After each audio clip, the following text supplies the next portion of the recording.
On va enchaîner avec le X Mobility Challenge et les Factories parce qu'on va en parler et justement, on est content de mettre en avant ces projets. Magali Alix-Toupé, CEO, donc directrice La French Tech, et Pierre Gillet, Chief Technology Officer X Mobility, et même un autre rôle. Mais en tout cas, voilà, je vous laisse la parole, messieurs, dames. Bonjour à tous. Donc l'idée c'était de vous faire un petit update pour ceux qui étaient là l'année dernière de X Mobility et où en est ce projet, puisqu'aujourd'hui certains vous connaissez déjà notre écosystème, pour d'autres vous le découvrez. Donc en fait X Mobility c'est une association qui a été créée il y a 5 ans et qui aujourd'hui, au-delà de cet événement qu'on tient annuellement, en fait a un parcours d'accompagnement pour les startups et travaille aujourd'hui sur un projet d'usine partagée qui sera situé à côté du circuit. Je suis en train de tout dire, je crois. Je vais passer la parole à Pierre. Magali fait toujours à peu près ça. En fait, elle fait l'intégralité de la présentation en 25 secondes et puis après, j'essaye de reprendre de manière un peu plus formelle.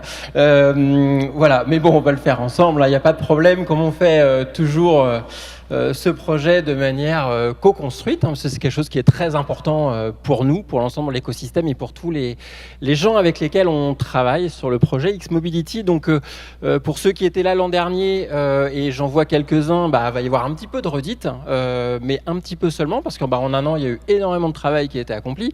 Heureusement, on va dire. Sinon, on ne serait pas là aujourd'hui. Donc, pour rappel, en fait, on construit un projet qui a un objectif majeur et pour le territoire et pour les startups, puisque c'est ça l'enjeu, c'est de drainer et d'accompagner les futures pépites mondiales. Alors, le terme mondial, il a vraiment son importance. Mondial de la nouvelle mobilité.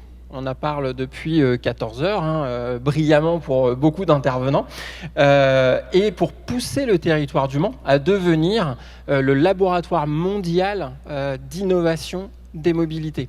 Alors tout ça, c'est un petit peu en lien avec l'histoire, l'histoire du Mans, l'histoire du circuit. Nous, en fait, on reprend un petit peu ça.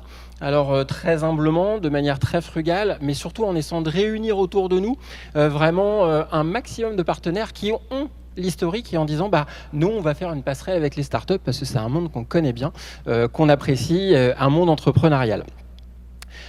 Et puis on le dit, le Mantech a vraiment pour volonté d'accélérer son rôle de catalyseur. Donc catalyseur, terme physico-chimique, on en a beaucoup parlé là dans la table ronde un peu avant, c'était super intéressant. Donc nous aussi on a notre petit rôle catalyseur.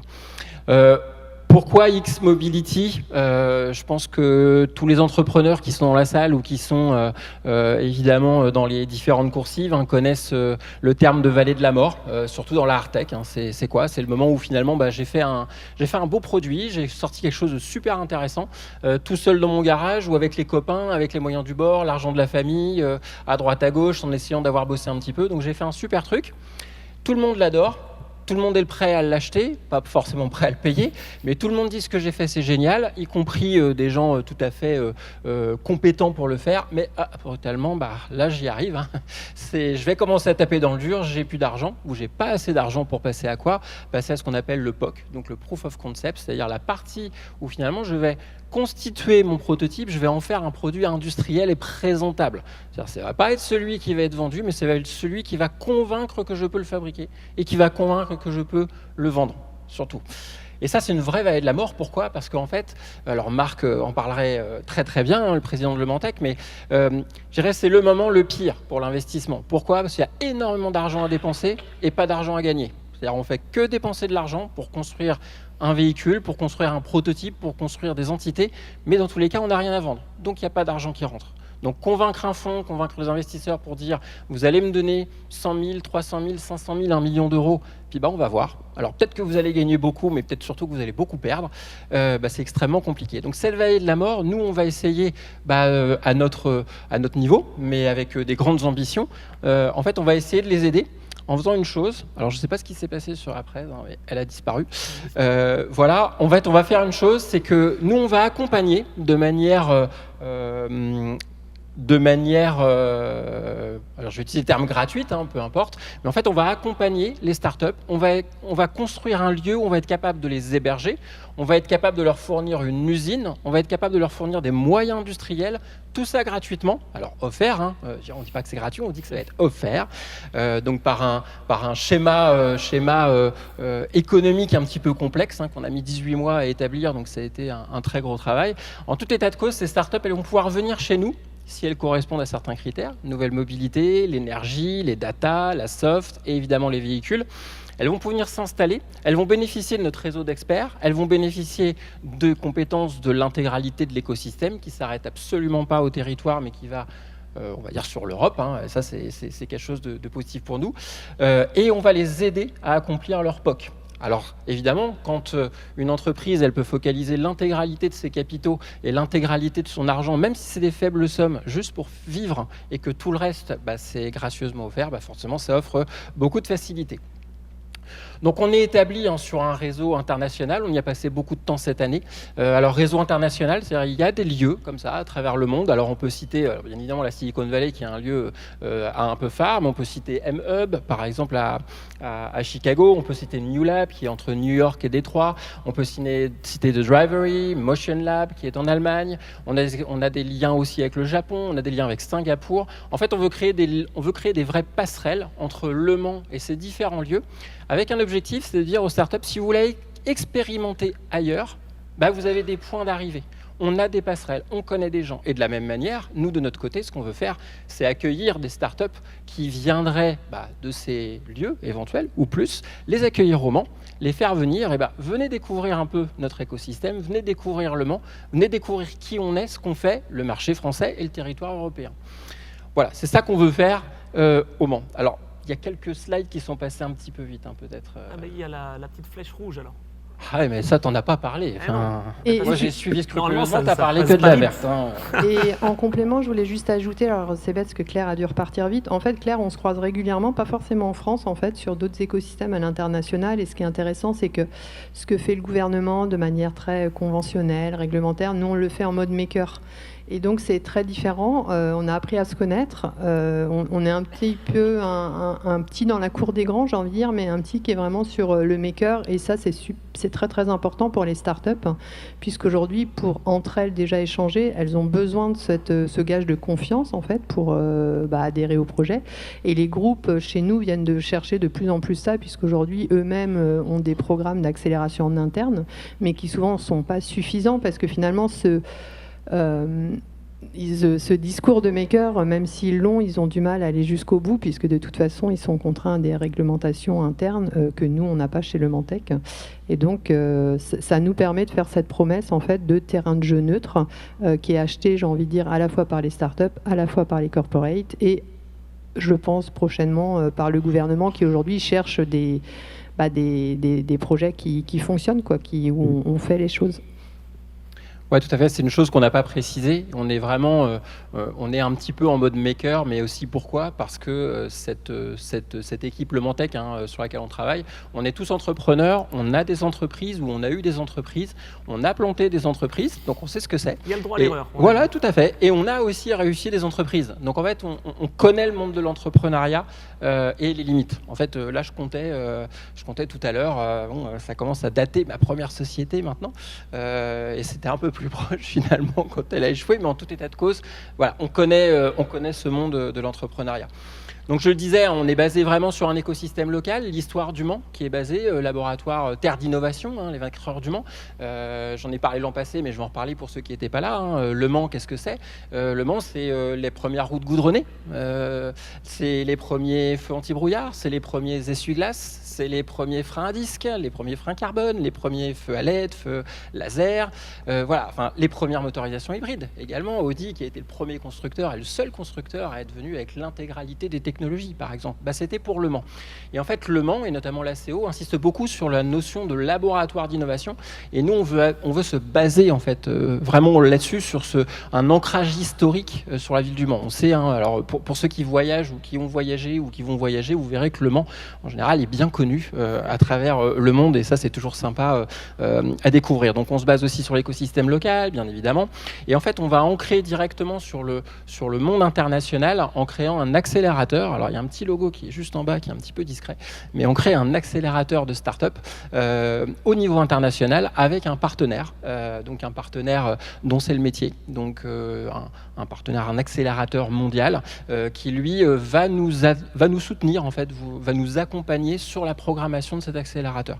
Je ne vais pas en parler aujourd'hui, le temps est court, ça serait pas l'objet. En tout état de cause, on va s'appuyer sur cet accélérateur pour prendre une dimension internationale immédiate et directe.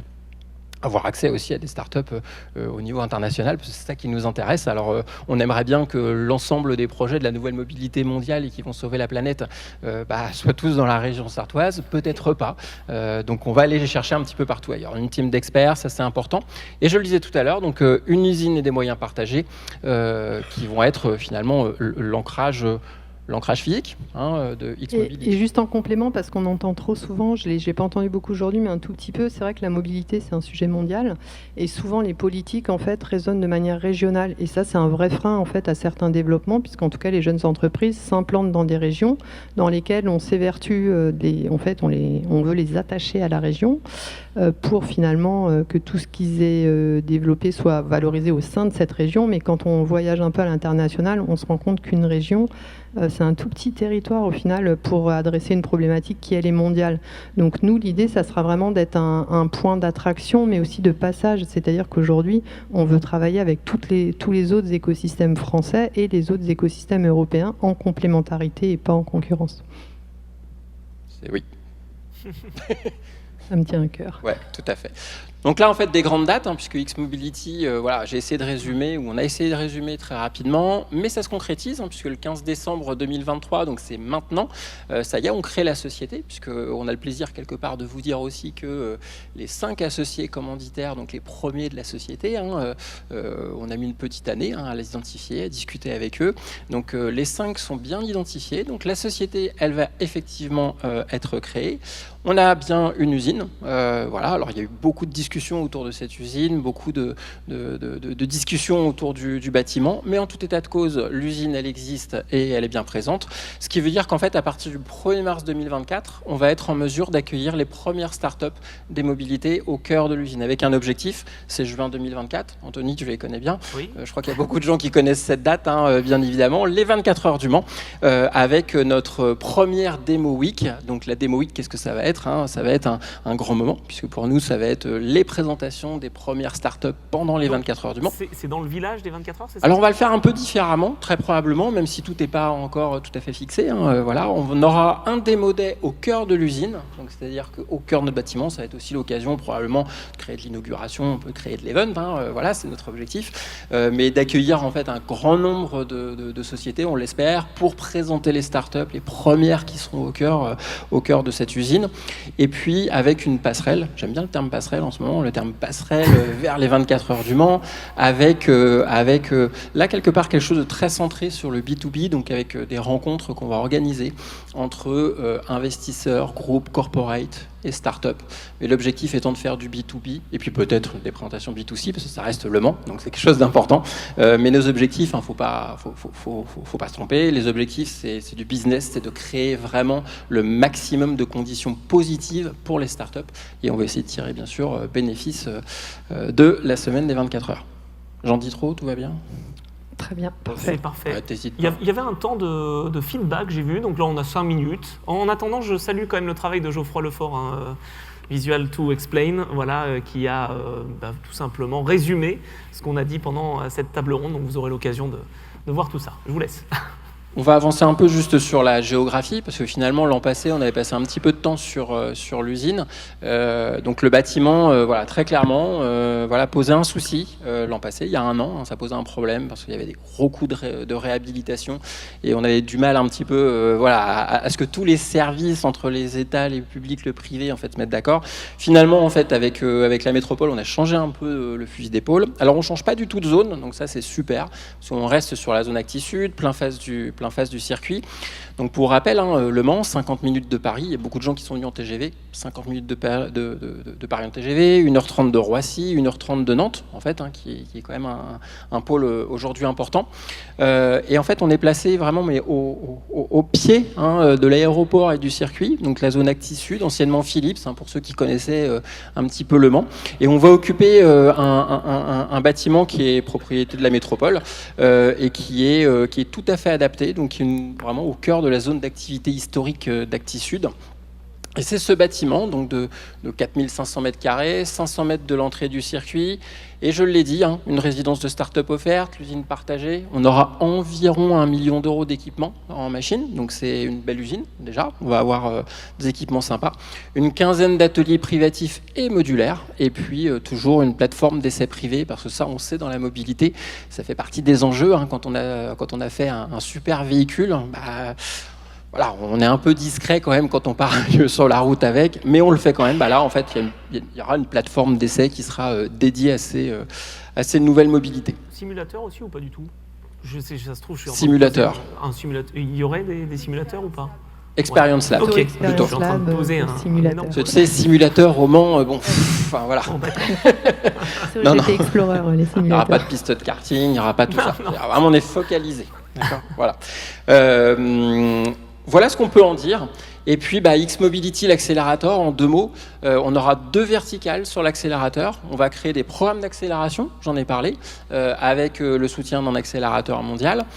Et puis, on fera également, parce que c'est une demande qu'on a eue, et de par justement ce côté catalyseur, ce côté terrain de jeu neutre, qu'on aime bien, dont on aime bien parler en ce moment, neutre pour les startups, c'est-à-dire que voilà, les corporates, les grands groupes, on a beaucoup entendu parler de Renault tout à l'heure. Ça fait un peu peur aux startups, faut dire ce qui est.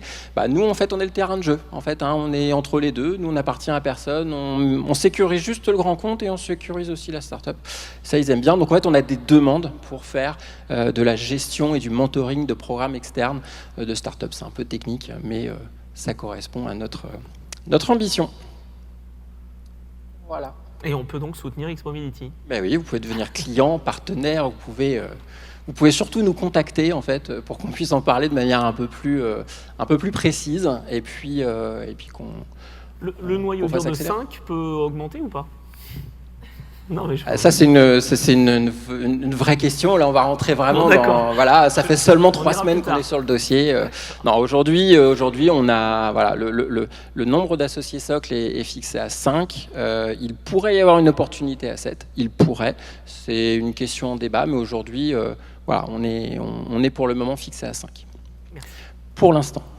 Voilà. Mais oui, et c'est quand même une question importante parce que c'est parce que au démarrage de l'entreprise, on veut aussi avoir des associés, ce qu'on appelle les associés commanditaires, c'est un peu terme technique, des associés commanditaires 5 qui ont une représentation réelle de l'ambition de ce qu'est X-Mobility. C'est-à-dire, ça répond à une problématique. C'est-à-dire, c'est pas qu'une question d'argent. Évidemment, il faut des capitaux pour démarrer, mais l'ambition, elle est davantage au niveau de la nature de l'associé commanditaire. Pourquoi il est là, comment, c'est quoi la volonté, c'est quoi l'impact. Voilà. Parfait, impeccable. Je vois le temps passer. On va pouvoir enchaîner, s'il n'y a pas de questions, sur la stratégie mobilité et énergie d'une ville. Merci beaucoup, en tout cas, Pierre et Magali. Si vous avez quelque chose à ajouter, Alors, n'hésitez pas. je pense quand même qu'il y a quelque chose en plus, parce Non, que... il y avait un petit retour d'expérience.